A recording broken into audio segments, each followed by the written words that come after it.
Assalamualaikum warahmatullahi wabarakatuh.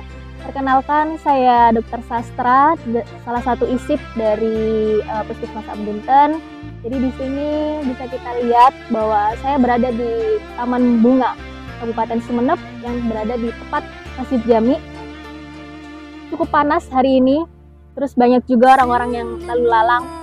Cukup ramai karena sekarang memang hari libur. Di sini saya ingin menyampaikan sedikit informasi mengenai kasus yang sedang lagi banyak-banyaknya di Indonesia, yaitu salah satunya adalah kasus demam berdarah atau biasa kita sebut sebagai DBD. Berdasarkan dari hasil survei terbaru Maret 2024, didapatkan bahwa terdapat 16.000 kasus demam berdarah dengan angka kematian sebanyak 124 kematian. Ini menjadi salah satu hal yang perlu kita perhatikan, terutama bagi warga daerah sekitaran Sumeneb, bahwa kita perlu mengetahui apa saja sih tanda-tanda atau gejala yang biasanya kita temukan pada kasus DBD. Sebelumnya saya akan menjelaskan secara singkat apa itu demam berdarah atau DBD ini. Jadi DBD ini adalah salah satu penyakit yang disebabkan oleh virus dengue yang penularannya itu melalui nyamuk Aedes aegypti. Jadi apa saja sih dok gejala yang perlu kita waspadai mengenai DBD ini? Salah satunya adalah demam. Demamnya ini bisa terjadi selama 2-7 hari.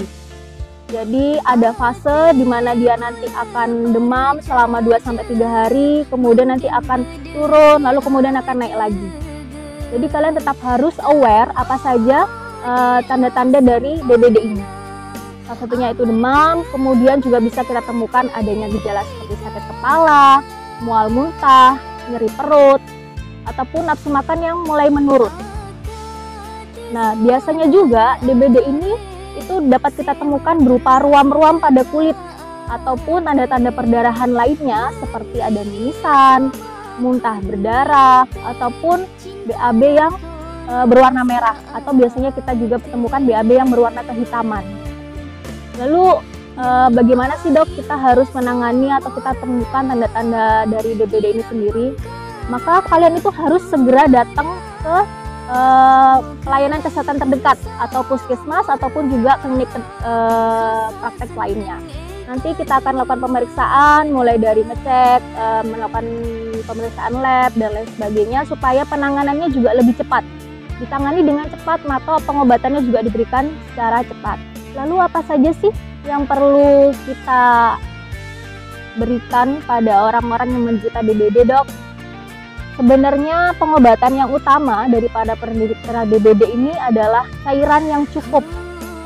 Cairan yang cukup itu diberikan supaya kebocoran plasma yang terjadi pada pasien DBD ini tidak semakin memburuk. Lalu adakah makanan atau minuman yang perlu dihindari nggak sih dok? Ya tentu ada, seperti makanan gorengan, makanan mentah, makanan cepat saji, kemudian minuman berkafein, teh, kopi, dan lain sebagainya itu juga perlu dihindari bagi para penderita DBD. Apa sih dok yang perlu kita lakukan supaya kita nggak kena DBD? Ada beberapa hal yang bisa kalian perhatikan, seperti yang kita ketahui sebutannya adalah 3M. Seperti yang kita ketahui istilahnya ada 3M+, yaitu ada menutup, mengubur, menguras, dan mendaur ulang. Menutup terutama kita harus menutup genangan-genangan air, terutama biasanya nyamuk itu senang pada daerah yang genangan air bersih, jadi bukan genangan air kotor. Kemudian mengubur, yaitu benda-benda yang tidak mulai terpakai bisa kita lakukan dengan menguburnya dalam tanah supaya dia tidak menjadi tempat-tempat nyamuk untuk bersarang.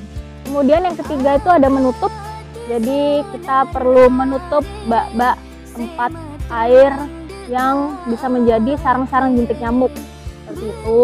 Kemudian mendaur ulang, terutama bagi sampah-sampah yang ada di sekitar rumah, gitu kita bisa mengolahnya menjadi sesuatu yang mungkin bermanfaat.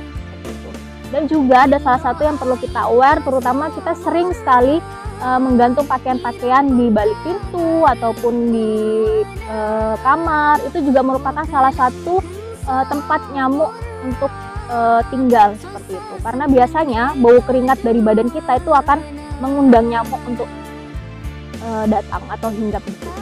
Baik, segitu saja informasi mengenai demam berdarah yang mungkin bisa sedikit menginformasikan kepada kalian semua.